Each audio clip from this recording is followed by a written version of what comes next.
One of the hardest hair textures to cut. What's good is HYB, and we about to lock in, and I'm about to show y'all how I do a clean high taper. Today we got the voiceover going on today because the shot was a little bit loud and I didn't want music playing. But first, we started off by combing out this client's hair. He does have coarse hair, one of the hardest hair textures to cut. And right now, we took his hair down with a 2 guard lever all the way closed, going with the grain. And then we're going to take our trimmer and we're going to set in our first foundational guidelines. This is the guidelines, or these are the guidelines that we'll be moving from off of. Now we start with our second guideline. We take our T-pubs, level all the way open, or our TLB plays, level all the way open, and then we slowly move down, blending that area out. Then we take the number 2 guard and go against the grain with the lever all the way closed. And I think we want them going all the way up with this 1.5 guard just to make things a lot more easier or make the hair lower because he does have coarse hair. And as you can see, like when it comes to dreads, you can't, well, not dreads, but dreads, he has twists, I mean cornrows. But when it comes to hair textures like this and styles like this, you don't want to go all the way up. So you do have to detail to get them top parts to blend out or not look like bolt guidelines. So you put on our number one, level all the way open, fade it down to a certain area. And then now we have our half guard. The half guard is the smallest guard that comes in each and every guard pack. And right now we're just detailing in the one area spot, just trying to get a flush, nice, clean blend. And notice whenever you detail, another name for this is called point cutting. When you point cut, you do want to use the edge of your clipper. And you could kind of point cut like I'm doing in any section that you want for a more detailed point cutting. And that other technique was the rake down technique. Um, and basically on the opposite side, we do this exact same thing. But it's important to detail to get a nicer blend. And you only want to use the corners only because if you use half of the clipper or even the whole clipper to detail, you will wind up creating another guideline, especially if you did how if you do how I just did and use no guard, lever all the way open. So be mindful, be careful with that. And so now we start our line prep. This is the back line prep. The front line prep is a little bit more advanced. And all we're doing is getting a cotton swab, and we're spraying some alcohol on there, saturating our clients' areas that we want to line up, blow drying it with cold air only, and then we're gonna take that free spray and spray our client down. And then we're gonna use cold air again, and then lean our client back for the front line of prep. The reason why you want to use cold air instead of hot air when it comes to a blow dryer, or you want to invest in a good blow dryer. I've had many blow dryers that cost 150, $200, and the one that you just seen, it was like 550 because I got it when it first came out.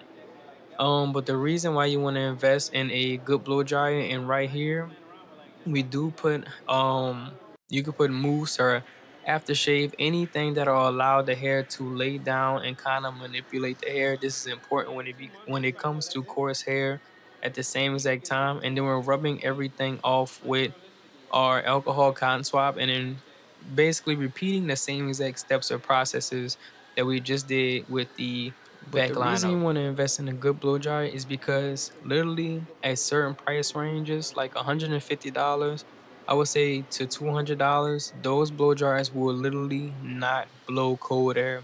You need a blow dryer. When you put it on cool air, it will not blow cold air at all, and it will be hard for you to get a crispy lineup. And right here, we're just putting on a little bit of fibers. I don't normally use fibers. I just did it for this one time, and then we're dusting all the debris off, and anything that kind of just wants to fall off with our dryer, blow dryer, we just letting it fall off. So I typically don't use stuff like that, like fibers. I'd rather just use uh, the water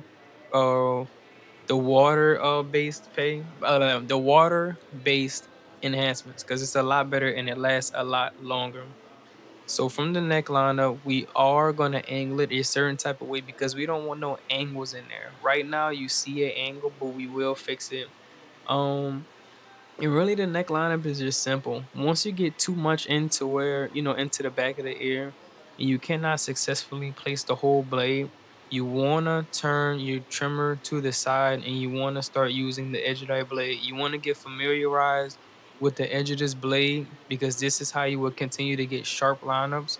And it's all on the blades that y'all have on these trimmers, not necessarily the trimmer. Sometimes it is the trimmer. For me right now, man, man, I get like last month, I've gotten like, I want to say at least like 6 to 7 pair of new clippers and trimmers. Not all from what I bought, but like brand deals and stuff like that, and stuff that I physically bought. And right here, you want to make sure both sides is even. But I'm kind of leaning towards, man, really the blade is what matters, what blade you have on a trimmer.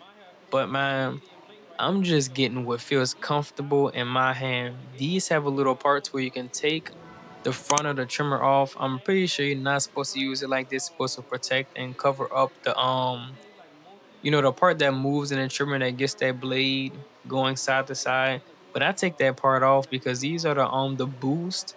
I will have the boost in the comments so you can buy it if you want to spend a decent amount of money. And right here in the lineup, we're analyzing the lineup.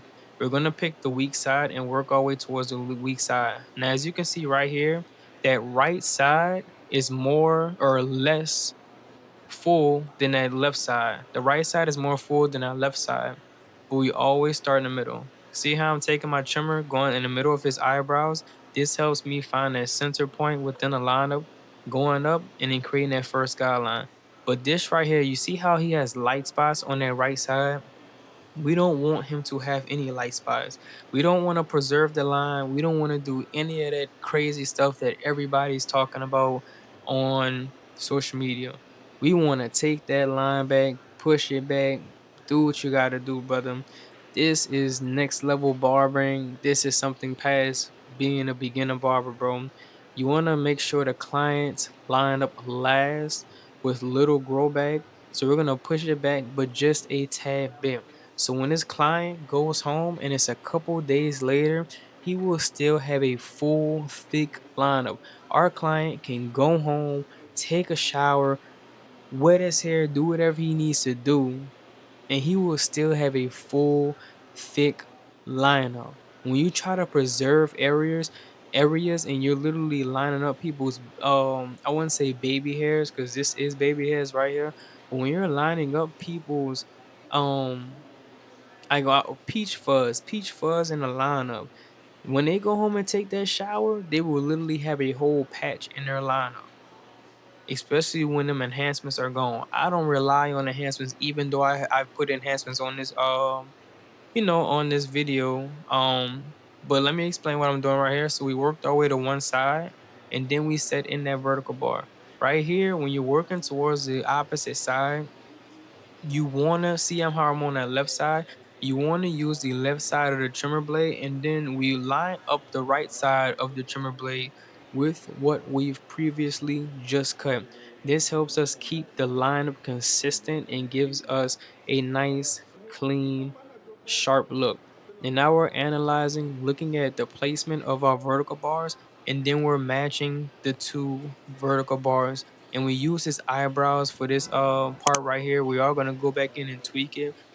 Don't be ashamed or afraid that first go around, man. Don't be intimidated or just at a place where you don't believe in yourself, kind of nervous or scared whenever you do that first pass, man. I do a first pass on every single client, every single lineup, and that first pass is not the final product. I go back in, make micro adjustments, small adjustments that'll get that lineup back on track, and then I finish the haircut like that. And we're lightly putting on enhancements, just making it pop out a little bit more than what it is, but not trying to spray too much to where the client just looks to where the lineup just looks fake and unreal, man. Right here, I don't normally use pencil. I just do a clean ash line from the razor, but today I decided to do the pencil for y'all. So basically, we're lightly pressing with the pencil and getting that nice ash line. And in my opinion, this was a fire haircut, but this haircut could have came out so much more better if the client, he just got his hair done. A lot of stylists, they don't really know how to do, a clean look without getting their lineup all, sticky and product and stuff like that. So make sure y'all clients are able to wash their hair before coming. That's what I do because I don't want to waste time washing. I do charge more for washing, but yeah, if the hair was clean, then it would have been a lot more better in my opinion. And it makes the clippers easier, it makes it easier to cut. But it's HYB. If you're not handling your business and what you're doing, and we out. Danny, please don't do anything crazy.